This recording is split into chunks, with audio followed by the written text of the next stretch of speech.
Proszę and hello from Berlin. My name is Simon and I'm really happy I get to be part of SpoonbillNest 2020, to be part of this amazing conference and to be able to speak to all of you today. I think I can speak for pretty much everyone when I say that this has been a really strange year. I mean, do you remember what you did this time last year? Maybe some of you were actually at the first edition of SpoonbillNest. Back in early December 2019, I was actually living in Elbasan at the time. I was a co-organizer of SpoonbillNest and I was one of the keynote speakers at last year's event. And if anybody had told me back then that only about 3 months later, we'd be in the middle of a global pandemic due to an entirely new virus that was going to kill millions of people all over the world, forcing countries to impose a complete lockdown over months, closing borders and bringing life as we know it to an almost complete standstill, I would have said, yeah, sure, you, my friend, must have had a rakia too many. But here we are, 12 months later, and all of that and much, much more has happened. I am a tourism consultant, and honestly, for the tourism industry, this year was just the worst. Tourism usually accounts to more than 10% of the global GDP, and 1 in 10 jobs worldwide is in the tourism sector. When this pandemic is finally contained, up to 180 million people in the tourism sector will have lost their job and income, and many of them already have. That is terrible. And it will take years to rebuild. And while I'm positively optimistic that we will manage to build back, and I even hope we'll be able to build back better than before to make the tourism industry more sustainable in the future, I'm also a realist. And I know, especially in this sector, the next couple of years, they will be tough. Now, what does that mean for you? Most of you will probably graduate from high school soon. Some of you might be at university already, and many of you are probably asking themselves, what should I do now? I mean, the economy is in a huge crisis. Jobs are scarce, and while it was already difficult, especially in Albania, to make a good career before COVID-19, it will probably not be easier now. But I'm not here to discourage you. To the opposite, I'm actually here to motivate you. Because while it might seem that the world is changing drastically right now, it has actually been in a phase of profound changes for quite a while now. 20 years ago, even 10 years ago, the world was a very, very different kind of place. Computers and the internet have affected every aspect of life, and there is no industry that is not on the way to become almost entirely digital now. And to many of you, that might seem very normal. I mean, why shouldn't it? Most of you grew up with technology. Some of you may have been able to use your parents' smartphone because you were even able to write. You are the first generation that are truly digital natives. You grew up in a world that was already online. And that is a big advantage for you. So after this crisis, and actually even now during the crisis, the world needs you. And there's also one big difference to the world from 20 years ago that is very much to your advantage. The expectations that companies have towards their employees have changed a lot. In the old days, it was pretty obvious how you made a good career. First, you needed to be born in the right place, preferably a rich, industrialized country like the United States. Second, you needed to have the right parents. Preferably, they should be rich, well-educated, and with the right network to open all necessary doors for you. And third, you needed to go to a fancy private school, and after that, to a fancy elite university. And it would help if you'd study law, medicine, or business. And after that, things would usually go pretty smoothly from there. Your big shot parents, they would get you a leadership position in some big shot company with a big name, and 20 years later, you'd be a millionaire. Well, if you happen to be born in the wrong place, if you went to the wrong school or couldn't afford an elite university, well, bummer.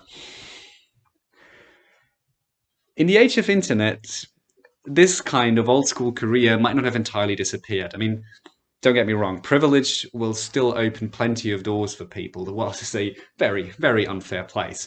But these kinds of careers, they've certainly gone out of fashion a bit. Let me tell you the story of this kid. He was born in the States, but his biological father was an immigrant, which was a big problem for the mother's family, so they couldn't keep the child and they gave him up for adoption.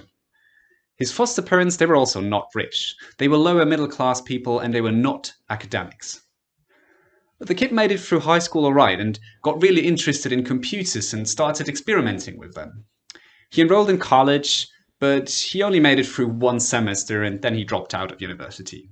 He kept experimenting with computers though, and also with psychedelic drugs such as LSD. And even though he had no formal degree, the computer company Atari, very big at the time, hired him because they saw how well and creative he could work with computers. On the side, he kept working on his own inventions, and shortly after that, he and his friend Steve started their own company. The name of this kid was Steve Jobs. And the company that he created is Apple. Now, that's not a very traditional career, right? And Steve is not alone with that. Bill Gates, the world's third richest person, dropped out of university after 2 years, and he never graduated. Elon Musk, the world's second richest person, dropped out of his PhD studies after a mere 2 days. And what all of them have in common is this. They did not get there because they graduated from the right school, but because they had the right idea at the right time and they had the necessary skills to make them a reality. And if you'd ask any of them what it is that they're looking for when hiring new employees at their companies, I'm sure their answer would be something similar to this. They're looking for smart, visionary people who have the necessary skills and experience to come up with the right idea at the right time. Now, let's get back to that boy Steve, who liked experimenting with computers while he was still in high school. Keep in mind, that was back 50 years ago, and they did not teach anything about computers in school back then. When Steve Jobs was 12 years old, he needed some parts for the computer he was working on, and he didn't know where to get them or how he should pay for them.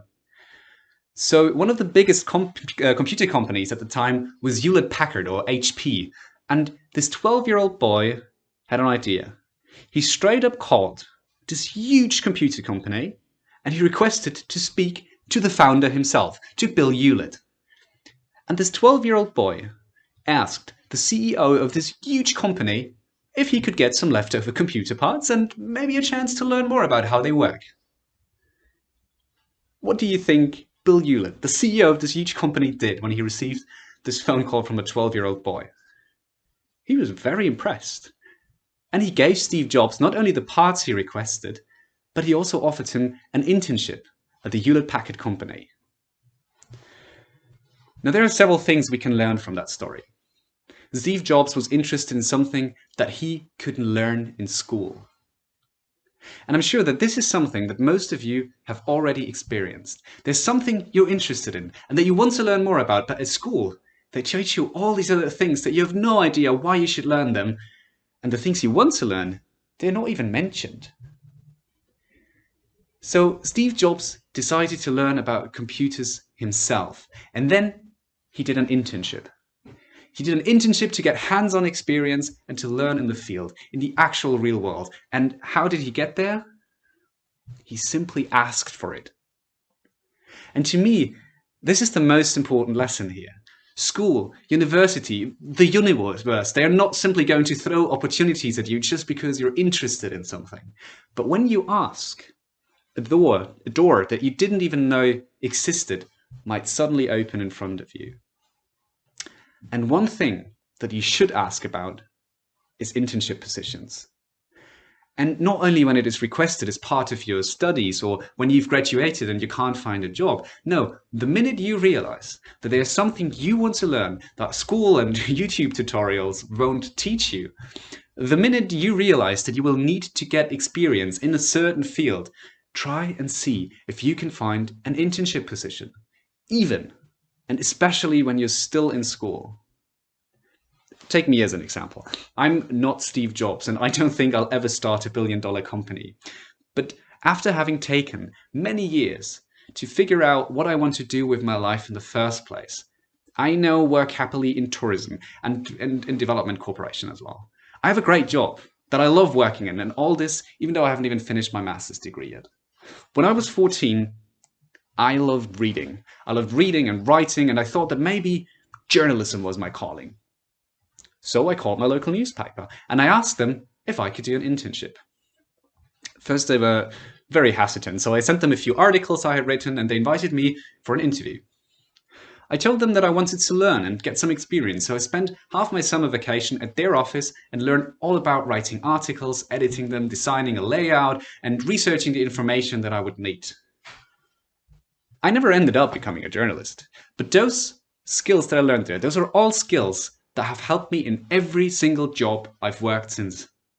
And I did not learn them in school. I learned them at the internship. I made a lot of similar experiences afterwards, and I worked as an intern, as a volunteer, or even just for a job in many, many different fields. I helped renovate and repair a youth hostel on an island in the North Sea. I worked as an assistant teacher and part-time janitor in a school in South Africa. I helped organize a fundraiser campaign in Berlin. In Thailand, I supported a political activist in reopening a bookshop that the military junta had forced her to close. In Argentina, I spent a good month volunteering in a sustainable hostel and permaculture project in the mountains of Patagonia. And in 2019, I did an internship at Elite Travel in Elbasan, the company that organizes this conference. And it was an amazing experience. Elvis gave me my own product development project, and I got to plan the whole thing myself from the beginning to the end. I worked with so many great colleagues, and I could always ask them for advice. When I needed to know something, I could ask, and they would help me out with it. Me and my intern colleagues, we got to travel all of Albania and put together these new travel packages for tourists coming to the country.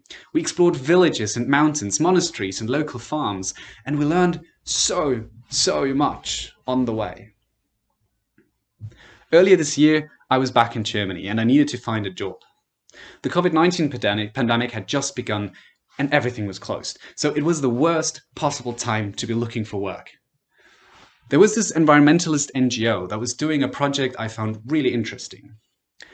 I knew that my university professor was somehow involved in the project, so I called him up and I asked him if he could take me along to one of the meetings in that project. He was hesitant, but eventually he said, okay, and I went there. And I asked the people at the NGO if they could give me a job. They replied that they didn't have that job opening at the moment. So I kept insisting. And they said, well, you know what? I guess we could create a new job. So I sent them an application, and in my CV, I put all of these experiences, all of the internships and little jobs, all of the travel experiences and volunteer work I had done. I did not send them my high school diploma or my BA diploma, and they weren't interested in my schooling or what I had learned in university. All they wanted to talk about was my experience. They wanted to know about the kind of work I had done in Albania, about the projects I had done over the years. And I told them about all of these things, all of the things that I learned during my internships and during the projects, and they were super impressed. I got the job. And since then, I've actually moved on to yet another job, and it was the very same story. Nobody cared about my school, but they did care about my experience. And I have to admit it myself, when I work on a certain task these days, what usually helps me successfully complete it is not necessarily what I learned in school, but what I learned at all these jobs and internships that I did over the years. I mean, I'm not saying that you should drop out of school or that you shouldn't care about the things they teach you. There's a lot of valuable knowledge you can learn at school or at university for that matter, but knowledge alone won't get you very far. To be skilled, to have skills, means to have knowledge plus experience. And the latter is equally important. So if you are interested in a certain field, approach a company you know or an organization in that field and ask them if you can do an internship at the side. It can only be a couple of hours every week to support them with a certain project. If you care for something, let's say the environment or a political movement, equal rights, whatever, find an NGO that's active in that struggle and ask how you can support them, how you can support their work. Become an activist, help organize a campaign or implement a project. It can be so much fun and you'll learn amazing things. Things that will help you find amazing jobs later in life and to build a fantastic and, most importantly, a fulfilling career. All right, so Shum Falamandarit for listening, and I wish you all the best. And I wish you that you will be able to turn your passions into an amazing career and that you will get the experience that you need on the way. Make something out of yourself. If you want to get in touch with me, you can find me on Instagram under the name Pajaro Viajando, and you can also find me on LinkedIn. So stay safe, everyone, stay healthy, and enjoy the rest of this amazing conference. Bye-bye.